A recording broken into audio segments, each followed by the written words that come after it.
నమస్తే ఓర్గల్ 9 నేషన్ టీవీకి స్వాగతం. మహబూబ్ నగర్ స్థానిక సంస్థ శాసన మండలి ఉప ఎన్నికల పోలింగ్ ప్రక్రియ ప్రశాంతంగా నిర్వహించడం జరిగిందని జిల్లా ఎన్నికల అధికారి సంతోష్ తెలియజేశారు. జోగులాంబ గద్వాల్ జిల్లా కేంద్రంలోని గురువారం గద్వాల్ మండలం ప్రజా పరిషత్ కార్యాలయంలో ఏర్పాటు చేసిన పోలింగ్ కేంద్రంలో 225 మంది స్థానిక సంస్థ ప్రజా ప్రతినిధులు తమ ఓటు హక్కును వినియోగించుకున్నారు. ఎన్నికలకు సంబంధించి పోలింగ్ ప్రక్రియ ఉదయం 8 గంటల నుంచి సాయంత్రం 4 గంటల వరకు నిర్వహించడం జరిగింది. పోలింగ్ కేంద్రంలో ఉదయం 10 గంటల వరకు 30.22% పోలింగ్ నమోదు కాగా మధ్యాహ్నం 12 గంటల వరకు 43.11% జరిగింది. 2 గంటలకు 93.33, సాయంత్రం వరకు 4 గంటల వరకు 100% పోలింగ్ అయినట్లుగా ఆయన తెలిపారు. పోలింగ్ సరళిని జిల్లా అదనపు కలెక్టర్ అపూర్వ చౌహాన్, వెంకటేశ్వర్లు పరిశీలించారు.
మేడం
నగర్ స్థానిక సంస్థ ఎమ్మెల్సీ ఉప ఎన్నికల పోలింగ్ సందర్భంగా స్వయంగా ఊరు వెళ్లి ఓటు హక్కును వినియోగించుకున్నారు సీఎం రేవంత్ రెడ్డి.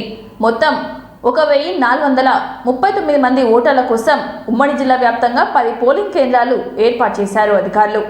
కోడంగల్ ఎంపీటీఓ ఆఫీసులో సీఎం రేవంత్ రెడ్డి, కొల్లాపూర్లో మంత్రి జూపల్లి కృష్ణారావు తమ ఓటు హక్కును వినియోగించుకున్నారు. మధ్యాహ్నం 2 గంటల వరకు 89% పోలింగ్ నమోదైంది. సాయంత్రం 4 గంటల పోలింగ్ ముగిసింది. లోకల్ బాడీ బైపోల్స్లో కాంగ్రెస్ నుంచి జీవన్ రెడ్డి, బీఆర్ఎస్ పార్టీ నుంచి నవీన్ కుమార్ రెడ్డితో పాటు స్వాతంత్ర అభ్యర్థిగా సుదర్శన్ గౌడ్ బరిలో ఉన్నారు.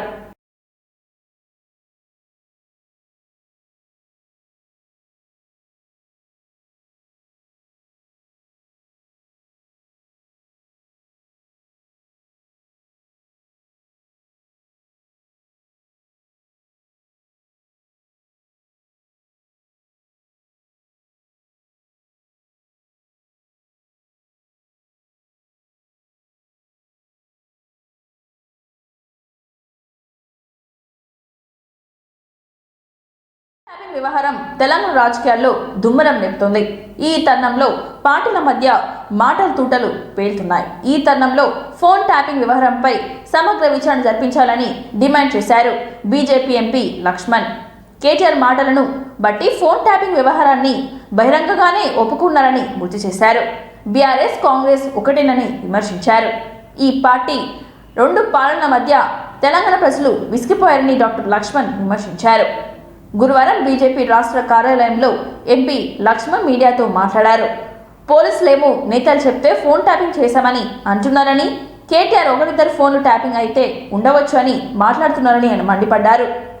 కాంగ్రెస్ ఇచ్చిన 6 గ్యారెంటీలు అమలు చేయకుండా వాటి నుంచి ప్రజల దృష్టి మళ్లించేందుకే ఇటువంటి వాటి తెరలేపుతున్నారని అనుమానం కలుగుతుందని అన్నారు. చెప్పడమే గాని పూర్తి స్థాయిలో ఈ యొక్క అంశం మీద కూడా నిబద్ధతతో విచారణ జరిపించి ఇప్పటి వరకు కూడా బీఆర్ఎస్ ప్రభుత్వం యొక్క నాయకులను బాధ్యులుగా చేసి వారి మీద మరి దర్యాప్తు జరిపినటువంటి దాఖలు కూడా కనపడతలేదు.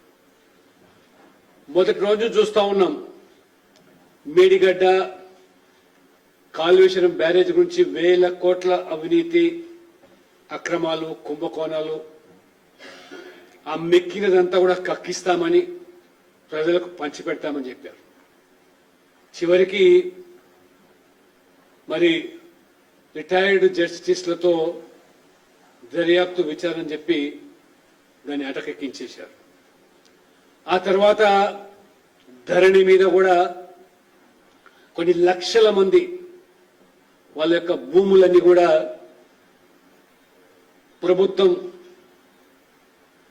అందులో అధికారులు బీఆర్ఎస్ నాయకులు అన్యాక్రాంతం చేశారని, పేదల భూములు లాక్కున్నారని చెప్పి ఒక ప్రత్యేకంగా ఒక కమిటీ వేసి విచారణ జరిపిస్తున్నామని చెప్పారు. లక్షల సంఖ్యలో దరఖాస్తు కూడా వచ్చాయి. ఆ రకంగా బీఆర్ఎస్ నాయకుల యొక్క భాగవతం బయట పెడుతున్నాం, భూముల కుంభకోణం అన్నారు. ఇంతవరకు కూడా ఒక్క దరఖాస్తు మీద కూడా పూర్తి స్థాయి చర్యలు తీసుకొని న్యాయం చేసిన దాఖలాలు లేవు. మియాపూర్ భూములు అన్నారు, రకరకాలైనటువంటి మరి ఆరోపణలు చేస్తూ ఎందుకు మరి అర్ధాంతరంగా దాని మీద మరి ఆపివేస్తున్నారో. డ్రగ్స్ మాఫియా అన్నారు, పతాక శీర్షికల్లో వార్తలు పత్రికల్లో విపక్షాలై వ్యాపారులై లేదా సమాజంలో ప్రముఖులై రియల్ ఎస్టేటు బాధ్యులై వ్యాపారులు అందరూ కూడా ఫోన్ ట్యాపింగ్ జరిగింది అనేటువంటిది మరి ఆరోపణలు. ఒకవైపు పోలీసులేమో ప్రభుత్వం చెప్పితే చేశామని, కేటీఆర్ గారేమో వారు మాట్లాడుతూ జరిగితే జరిగి ఉండొచ్చు, ఒకరిద్దరి లంగాలే లుచ్చాలే జరిగిండొచ్చు అని వారు మాట్లాడుతూ, అంటే కేటీఆర్ గారు ఒప్పుకుంటా ఉన్నారు అంటే ఫోన్ ట్యాపింగ్ జరిగి ఉండవచ్చు అని. అది ఒకరిదా ఇద్దరిదా వేలదా ఆ విషయం పక్కన పెడితే అదేదో పోలీసుల పని మాత్రమే వారు చెప్తున్నారు. పోలీసులేమో ప్రభుత్వం ఆదేశాల మేరకు జరిపామని. ఈ రకంగా బాహాటంగా ఈ రెండు పార్టీలు కూడా ఒకరి మీద ఒకరు బురద జల్లే విధంగా నాటకీయ ఫక్కీలో ప్రజలను అసలు సమస్యల మీద నుంచి ఈ 6 గ్యారెంటీలు బీఆర్ఎస్ కాంగ్రెస్ నిర్లక్ష్య విధానాల వల్లే రైతులు ఆగమైపోతున్నారని బీఆర్ఎస్ వర్కింగ్ ప్రెసిడెంట్ కేటీఆర్ అన్నారు. రాష్ట్రంలో 15 నుంచి 20 లక్షల ఎకరాల్లో పంటలు ఎండిపోతున్నాయని చెప్పారు. ఇది కాలం తెచ్చిన కరువు కాదని, కాంగ్రెస్ తెచ్చిన కరువు అని ఆయన అన్నారు. రాజన్న సిరిసిల్ల జిల్లాలోని సారంపల్లిలో ఇటీవలే వడగళ్ల వానకు నష్టపోయిన పంటలను కేటీఆర్ పరిశీలించారు. పంటలు నష్టపోయిన రైతులను వివరాలు అడిగి తెలుసుకున్నారు. ఆ తర్వాత మీడియాతో మాట్లాడుతూ రైతుల్లో భరోసా నింపడానికే క్షేత్రస్థాయిలో పర్యటిస్తున్నామని తెలిపారు. డిసెంబర్ 9న 2 లక్షల రుణమాఫీ చేస్తామని కాంగ్రెస్ చెప్పింది, ఇప్పటి వరకు చేయలేదని విమర్శించారు. రైతు బంధుకు కేసీఆర్ సర్కార్ 7,000 కోట్లు సిద్ధం చేసిందని, కానీ కాంగ్రెస్ పార్టీ ఎన్నికల కమిషన్ ఫిర్యాదు చేసి పంట నష్టాన్ని సాయాన్ని ఆపేసిందని చెప్పారు. తాము రైతుల కోసం ఉంచిన డబ్బులను కాంగ్రెస్ పార్టీ కాంట్రాక్టులకు ఇచ్చిందని అన్నారు. కౌలు రైతులకు కూడా రైతు భరోసా ఇస్తామని రేవంత్ రెడ్డి చెప్పారు, కానీ చివరికి వారిని కూడా మోసం చేశారని ఆగ్రహం వ్యక్తం చేశారు. మేడిగడ్డలో కుంగిపోయిన 3 పిల్లర్లు రిపేర్ చేయడానికి రేవంత్ రెడ్డికి చేతకావడం లేదని విమర్శించారు కేటీఆర్.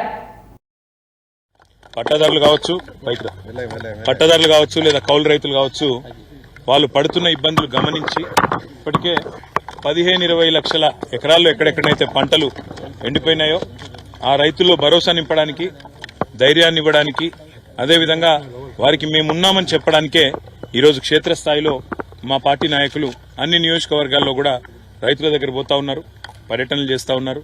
అందరినీ కూడా కలిసి వారిలో ఒక భరోసా నింపే ప్రయత్నం చేస్తున్నారు. రైతులు అడగలేదు, మిమ్మల్ని ఎవరు కూడా నిజానికి డిమాండ్ చేయలేదు. మేమే డిసెంబర్ 9 నాడు అధికారంలోకి వస్తున్నాం. ఇప్పటిదాకా లోన్లు తీసుకొని వాళ్ళు కూడా తీసుకోండి, నేను వెంటనే 2 లక్షల రూపాయల రుణమాఫీ చేస్తా అని చెప్పింది రేవంత్ రెడ్డి. మరి ఇప్పుడు 4 నెలలైనా కూడా రుణమాఫీ అనేది కనీసం ప్రస్తావన కూడా లేని పరిస్థితి ఈరోజు రాష్ట్రంలో చూస్తా ఉన్నాం. రుణమాఫీ చేయకపోగా బ్యాంకుల ద్వారా ఇవాళ రైతులకు లీగల్ నోటీసులు ఇచ్చి మీరు కడతారా సస్తారా అని మెడ మీద కత్తిపెట్టినట్టు వ్యవహారం మరొక దిక్కు చూస్తా ఉన్నాం. ఇంకా దుర్మార్గం ఏంటంటే కేసీఆర్ గారు ఆనాడు 7,000 కోట్ల రూపాయలు తాను అధికారం నుంచి ఎలక్షన్లకు ముందు దిగిపోయే ముందు రైతుల కోసం యాసంగి పంట కోసం 7,000 కోట్లు మరి రైతు బంధు కోసం పెట్టిపోతే ఇవాళ ఆ మొత్తాన్ని కూడా ఆ సొమ్మును కూడా రైతులకు ఇవ్వకుండా, రైతులకు ఇప్పటి వరకు రైతు బంధు ఇవ్వకుండా కాంట్రాక్టర్ల ఖజానాలు నింపడానికి, కాంట్రాక్టర్లకు పేమెంట్లు చేయడానికి ఒక చిల్లర వ్యవహారానికి కూడా తెరదీసింది ఈ కాంగ్రెస్ ప్రభుత్వం. ఈ అన్నింటికీ మించిన దుర్మార్గం ఏంటంటే ఇవాళ నిజంగా కూడా రైతులను చూస్తే గోస అనిపిస్తున్నది. ఇక్కడ నేను కలిసిన రైతు పేరు పరశురాములు గారు. ఆయన కౌలు రైతు. ఒక 10 ఎకరాలు సారంపల్లి అనే గ్రామంలో తంగలపల్లి మండలంలో కౌలుకు తీసుకున్నారు. కౌలుదారు కాబట్టి పట్టదారుకు మొదలే 60,000 రూపాయలు ఆయన కట్టినాడు. ఇవాళ ఆయన పరిస్థితి ఏంటంటే మొత్తం మేతకు తప్ప ఎందుకు పనికిరాని పరిస్థితి ఈరోజు ఇచ్చిందంటే ఇది కాలం తెచ్చిన కరువు కాదు, ఇది కాంగ్రెస్ తెచ్చిన కరువు.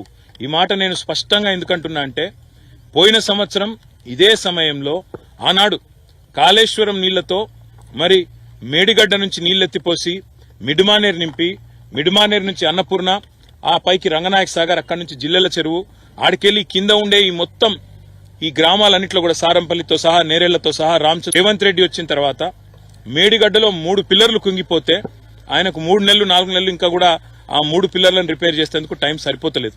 ఇలా 3 పిల్లర్ల దగ్గరగిన ఒక కాఫర్ డ్యాం కట్టి నీళ్లను ఇలా కిందికి ఉత్తగా సముద్రంలోకి వేస్ట్ గా పోతున్న నీళ్లను పట్టుకొని నీళ్లు గనక పైకి పంపింగ్ చేసింటే ఈ 3 నెలల్లోనే ఆ పని చేసింటే ఇవాళ ఈ రైతుల పొలాలు ఎండకపోయిన మాట వాస్తవమా కాదా ఆలోచించమని చెప్పి నేను కోరుతున్నా. అందుకే న్యాయమూర్తి జస్టిస్ డివై చంద్రచూడ్ ను ముఖ్యమంత్రి రేవంత్ రెడ్డి మర్యాదపూర్వకంగా కలిశారు. తెలంగాణ హైకోర్టు నూతన భవనాన్ని సుప్రీంకోర్టు ప్రధాన న్యాయమూర్తి శంకుస్థాపన చేసిన విషయం తెలిసిందే. ముఖ్యమంత్రి తాజ్ ఫలక్నామాస్లోని సిజిఐ చంద్రచూడ్ ను మర్యాదపూర్వకంగా కలుసుకున్నారు.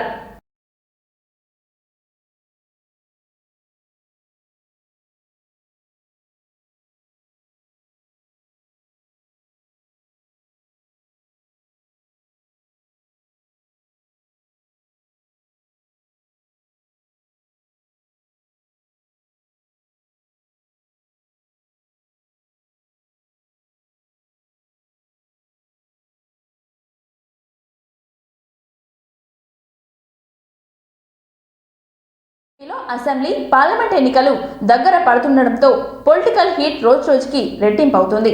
అధికార ప్రతిపక్షాల ప్రచారం కూడా మొదలుపెట్టిన నేపథ్యంలో రాష్ట్రం రణరంగాన్ని తలపిస్తోంది.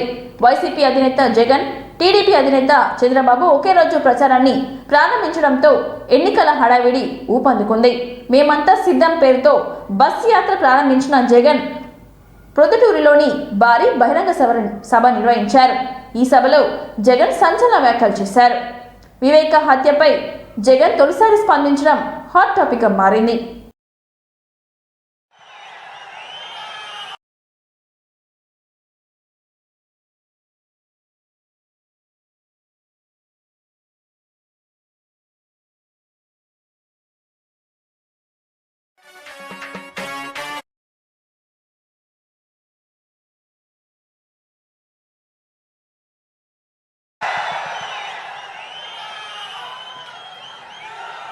ఎన్నికలు జరగబోతా ఉన్నాయి.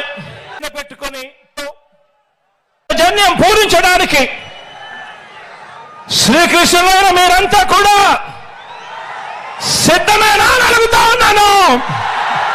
ఇప్పుడు మాత్రమే మేనిఫెస్టో గుర్తుకొస్తుంది. రంగురంగుల కాగితాలు గుర్తుకొస్తాయి. ఎన్నికలు అయిపోతూనే చెత్తబుట్టలో పడేస్తారు మేనిఫెస్టోను. ఈ రకంగా 14 సంవత్సరాలుగా ప్రజలను మోసం చేస్తూ వస్తున్నారు. వీరికి కుట్రలు కుతంత్రాలే కాదు, మోసాలు వెన్నుపోట్లే కాదు, అబద్ధాలతో గోబల్స్ ప్రచారమే కాదు, కుటుంబాలను చీల్చటంలో కూడా బాగా అనుభవం ఉందని చెప్పి కూడా మీరందరూ కూడా చూస్తా ఉన్నారు. ఈ మధ్య జరుగుతా ఉన్న పరిణామాలు.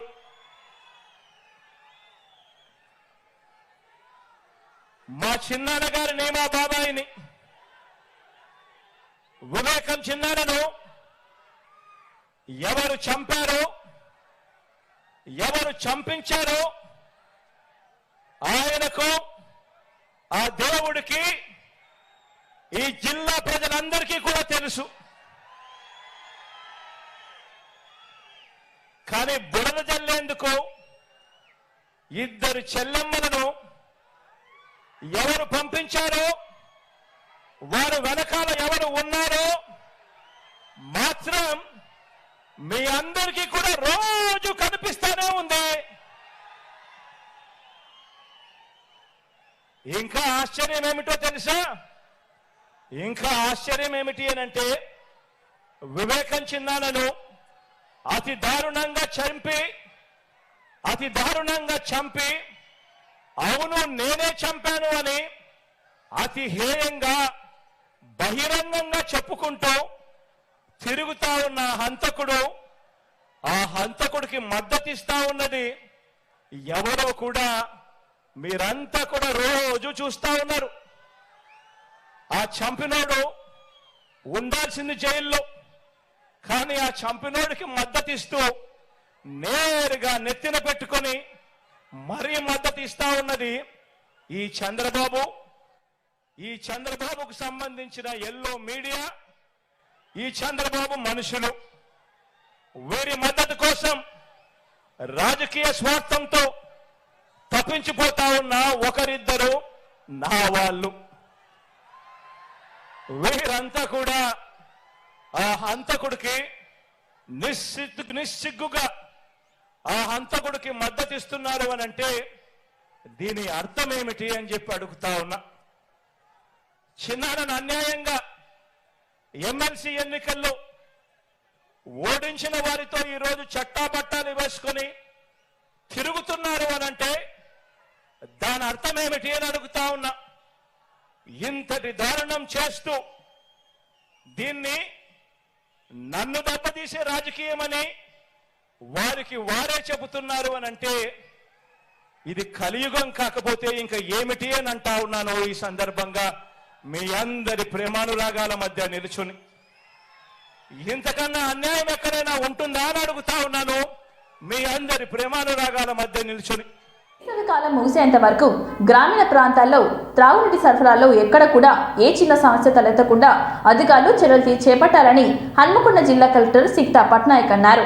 హన్మకొండ జిల్లా కలెక్టరేట్లోని కాన్ఫరెన్స్ హాల్లో గ్రామీణ ప్రాంతాల్లో త్రాగునీటి సరఫరాపై గ్రామీణ త్రాగునీటి సరఫరా శాఖ అధికారులు, ఎంపీడీఓలు, మండల ప్రత్యేక అధికారులతో సమీక్ష సమావేశాన్ని నిర్వహించారు.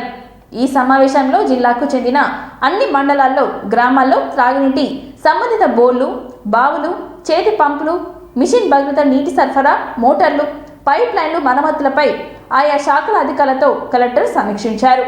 ఈ సందర్భంగా జిల్లా కలెక్టర్ సిక్తా పట్నాయక్ మాట్లాడుతూ వేసవి కాలం దృష్ట్యా గ్రామాల్లో త్రాగునీటి సరఫరాకి సంబంధించి అధికారులు వేసవి కాలం ముగిసేంత వరకు ప్రతిరోజు సమస్యలపై పరిష్కారానికి సమీక్ష నిర్వహించాలని అన్నారు.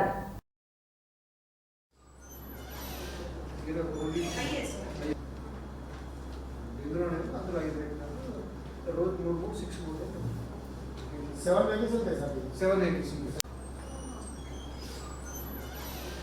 इधर ओनली इंद्रोने अंदर 5 वेहिकल्स रोज 6 7 वेहिकल्स होते हैं सर, 7 वेहिकल्स. జనగాం జిల్లాలో పోలీసులకు కంటికి కునుకు లేకుండా చేస్తున్నారు దొంగలు. వరుస దొంగతనాలతో భయాందోళనకు గురవుతున్న జనగాం జిల్లా ప్రజలు జనగాం పట్టణ కేంద్రంలో బతుకమ్మ కుంట దగ్గర ఉన్న దుర్గామాత దేవాలయంలో దొంగలు హల్చల్ చేస్తున్నారు. గుర్తు తెలియని వ్యక్తులు నిన్న రాత్రి దుర్గమ్మ గుడి హుండీలోంచి 25,000 రూపాయల నగదు అపహరణ చేశారు. గుడిలో సీసీ కెమెరాలో ఉన్న పనిచేయని దుస్థితి ఉంది.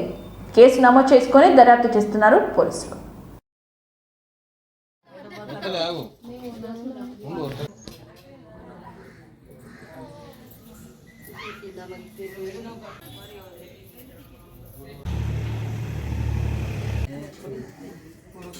దేవాలయం నందు నిన్న అంటే రాత్రి మళ్ళా హుండీ బ్రేక్ చేసి హుండీ డబ్బులు అనేది ఎత్తుకపోవడం జరిగింది. ఇది దాదాపు ఒక 3-4 సార్లుగా జరుగుతుంది. గతంలో సీసీ కెమెరాలు రికార్డ్ అయినాయి కానీ అది కాలేదు. ఈసారి సీసీ కెమెరాలు మళ్ళీ తీసుకొచ్చి కొత్తది ఎత్తిద్దామని అనుకున్నాము. ఈ లోపలనే మళ్ళా జరిగింది.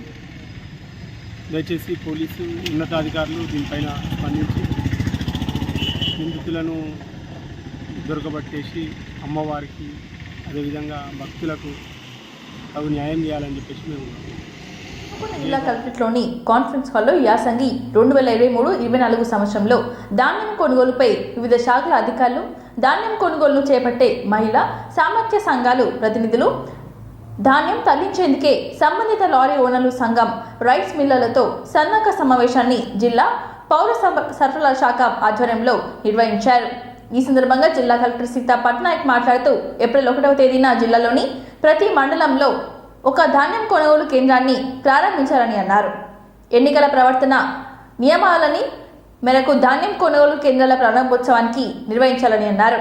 ధాన్యం కొనుగోలు అంశంపై శిక్షణ కార్యక్రమం కూడా ఇవ్వడం జరుగుతుందని అన్నారు. ఏప్రిల్, మే నెలలో అన్ని చోట్ల ధాన్యం కొనుగోలు కేంద్రాలు ప్రారంభమై ధాన్యం కొనుగోలు పూర్తి చేయాలని అన్నారు. కొనుగోలు కేంద్రాల వద్ద రైతులకు అందుబాటులో త్రాగునీటి సౌకర్యాలతో పాటు వైద్య సదుపాయం అందుబాటులో ఉండే విధంగా చర్యలు తీసుకోవాలని అన్నారు. వేసవికాలం దృష్ట్యా ధాన్యం కొనుగోలు కేంద్రం వద్ద నీడ ఉండే విధంగా ఏర్పాటు చేయాలని అన్నారు. ఈ ప్రొక్యూర్మెంట్ అనేది అందరూ బాధ్యతాయుతంగా పనిచేసుకొని మరి పూర్తి చేసినట్టయితే నిర్వహించి ఎటువంటి లోటుపాటు లేకుండా మరి రైతు యొక్క ధాన్యాన్ని మనం కొనాల్సినటువంటి అవసరం ఉంది. కాబట్టి గతంలో కాగానే ఈసారి కూడా మంచిగా జరుగుతుందని ఆశిస్తూ ఈ అవకాశం ఇచ్చినటువంటి తీసుకుపోయి ఆ 2 రోజులు ఎండబెట్టుకోవడం అనుకోకుండా వర్షం కారణాలు ఈ ఓపెనింగ్ షెడ్యూల్ కూడా ఈసారి కొన్ని చేంజెస్ ఉన్నాయి. కొన్ని సెంటర్స్ లకి కొంచెం అడ్వాన్స్ లో ఓపెన్ చేస్తున్నాము. దట్ స్టేట్ వైడ్ ప్రక్రియ బికాస్ చాలా స్ట్రిక్ట్ స్టేట్ డైరెక్షన్స్ ఉన్నాయి to open the centres well in time. So దానివల్ల DCO గారు అండ్ PDDRDO గారు కూడా ఒక ఓపెనింగ్ షెడ్యూల్ డిజైన్ చేశారు date wise. As per that schedule with what ever is submitted to the government same schedule వారిగా మీరు అన్ని యాక్టివిటీస్ కూడా సర్టిఫికేషన్ కావచ్చు, ఇంటర్నెట్ కావచ్చు, దాని ప్రకారం డిజైన్ చేయాలి. FAQs వచ్చిన తర్వాత AEO గారు సర్టిఫై చేసిన తర్వాత మాత్రమే ఫీల్డ్లో మీరు అన్ని బ్యాగ్స్ ఇవ్వాలండి. అలానే ఇంకొక ముఖ్యమైన అంశం ఏంటంటే మనము సెంటర్లు ఓపెన్ చేసేటప్పుడు కంపల్సరీ MCC గైడ్లైన్స్ మనం ఫాలో అవ్వాలండి. మనం మోడల్ కోడ్ వయలేట్ చేయాలి. ఇప్పుడు అవన్నీ MCC ఉన్నాం కాబట్టి ఎవరు కూడా ఓన్లీ అఫీషియల్స్ వచ్చి ఓపెన్ చేస్తారు. మీ అందరూ మీరు చేసేది అంతే. అంతేగాని ఎవరు రండి అని ఎక్కడ కూడా నువ్వు కమిషనర్ ఆఫీస్లో మనం కాబట్టి ట్యాబ్లెట్ చేసినప్పుడు మెట్రాలజీ డిపార్ట్మెంట్ వాళ్ళు సీల్ చూసేసి మీరు సర్టిఫై చేయాలి. కాబట్టి ఇంతకుముందు DCO గారు అండ్ PDDRDO కోసం వచ్చి మెట్రాలజీ డిపార్ట్మెంట్ వాళ్ళు సీల్ చూసేసి మీరు సర్టిఫై చేయాలి. కాబట్టి ఇంతకుముందు DCO గారు అండ్ PDDRDO గారు కూడా ఒక ఓపెనింగ్ షెడ్యూల్ డిజైన్ చేసుకున్నారు. ఆరంభంలోనే బాణుడు తన ప్రతాపాన్ని చూపిస్తున్నాడు. తెలంగాణలో ఉష్ణోగ్రతలు భారీగా నమోదవుతున్నాయి. హైదరాబాద్లో ఆఫీసులకు వెళ్లే వాహనదారులు, పాఠశాలకు వెళ్లే విద్యార్థులు తీవ్రంగా సతమతమవుతున్నారు. వేసవి ప్రారంభం కావడంతో తెలంగాణలో ఎండలు మండిపోతున్నాయి. ఉష్ణోగ్రతలు రోజుకు పెరిగిపోతున్నాయి. దీంతో తెలంగాణలో 7 జిల్లాలకు ఆరెంజ్ అలర్ట్ జారీ చేసింది. ఉదయం 9 గంటల తర్వాత బాణుడు బగబగ మండడంతో జనం ఇంటి నుంచి బయటికి వెళ్లేందుకు భయపడుతున్నారు. ఉదయం 10 గంటల నుంచి సాయంత్రం 5 గంటల వరకు సూర్యుడు తన ప్రతాపాన్ని చూపించడంతో ఎండ వేడికి తట్టుకోలేమని ప్రజలు నానా అవస్థలు పడుతున్నారు. ఉక్కోపోత వడగాలులతో జనాలు ఉక్కిరి బిక్కిరి అవుతున్నారు. సాయంత్రం వరకు వేడి తగ్గడం లేదు.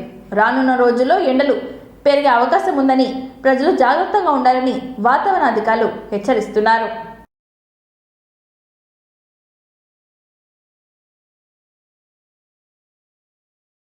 వార్తలు సమాప్తం. మరిన్ని వార్తలతో మళ్ళీ కలుద్దాం. చూస్తూనే ఉండండి ఓరుగల్లు 9 నేషనల్ టీవీ.